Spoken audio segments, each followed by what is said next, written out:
Hello and welcome to The View from the EBRD. My name is Stefanie Linhardt and I'm here with Stephen Fisher, Country Officer for Ukraine for Citi. Hi, welcome to Tbilisi, Georgia. We're very all happy to be here today. Stephen, now you... Happy to be here today, yes. Well, you cover Ukraine. Obviously, Ukraine is a bit of a tricky country at the moment.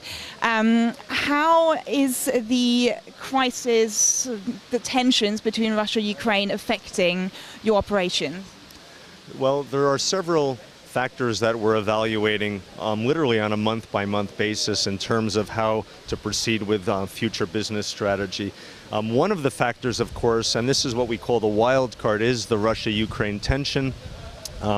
It clearly relates to the confidence level of investing in the country and basically the matter of security. I would say at this point in time it's still very much an open issue. We understand that it's not within our control, and clearly if there's an escalation of tension and a recognition that perhaps Minsk II will not be successfully implemented, it will have a negative effect on investor confidence as well as on the confidence of players who are active in the Ukraine market right now. But I have to emphasize that this is just one of several factors that we examine when we're evaluating what to do next and how to perform in the country.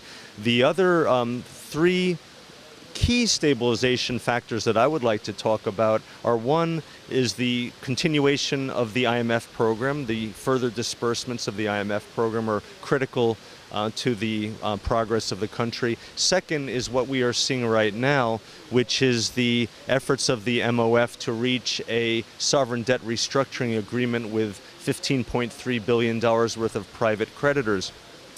That is still work in progress, but that is a very critical second stabilization factor that we need to see put in place. We understand it is supposed to be hopefully happening in the next 4 weeks or so, and it is of course linked to the IMF program. There's a direct correlation, but this is very, very important next step in engendering the further stabilization of the situation in the country. And the third stabilization factor, again, linked to the IMF program, is the further progress on reforms in the country. There are many reforms, the national budget, the energy sector, reforms against fighting corruption, and I can go on and mention many others.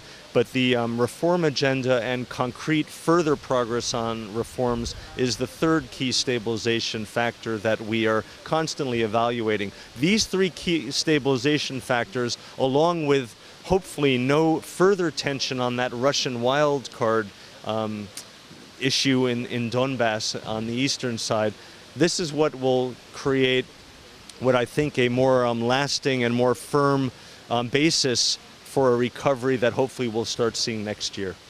You've mentioned a lot of topics there that influence decision making. So when you evaluate everything, how do you actually come up with the best strategy in that environment? Well, for Citi, one is we're committed to the country and we're staying in the country. There is a lot of potential. There is a lot of good work that we are doing now, and we're very committed to helping the country and our clients in the country progress to the next necessary stage.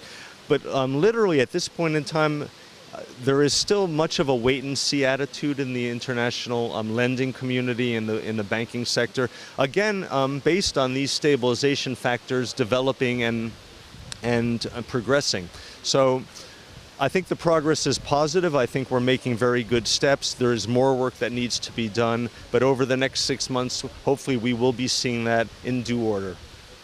Have you seen your banking operations, the everyday banking operations, impacted in any way? Not really. We're based in Kiev. We just have one office in Kiev. Kiev is perfectly stable and is functioning perfectly. Therefore, in terms of operations, it's business as usual. What we're looking at, of course, is actually expanding our client base and introducing new products to the country at appropriate times. Have there been any opportunities coming up in that respect? Maybe some corporate clients that now say, we'd rather go with a US bank? I think a lot of companies do wish to go with the only U.S. bank in the country, which is Citibank.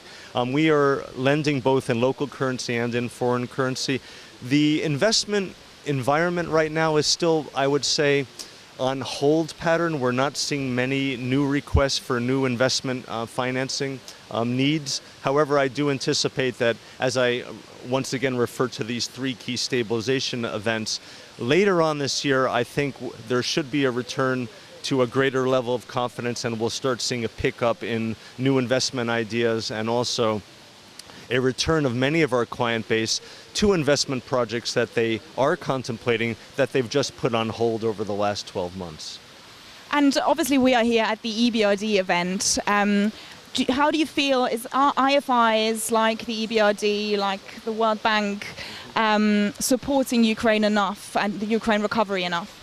I think they're playing a very, very important role. The IFIs have abilities. They have a programmatic approach that is different than the commercial banks. They're financially much stronger than a lot of the banking sector in Ukraine. I believe without the likes of EBRD, IFC, the World Bank, and other IFIs, say from Germany or Holland or the United States, that we wouldn't be able to look at what needs to be done next in entirety. Thank you very much. Stephen Fisher, Country Officer for Citi in Ukraine. Thank you very much. Thank you.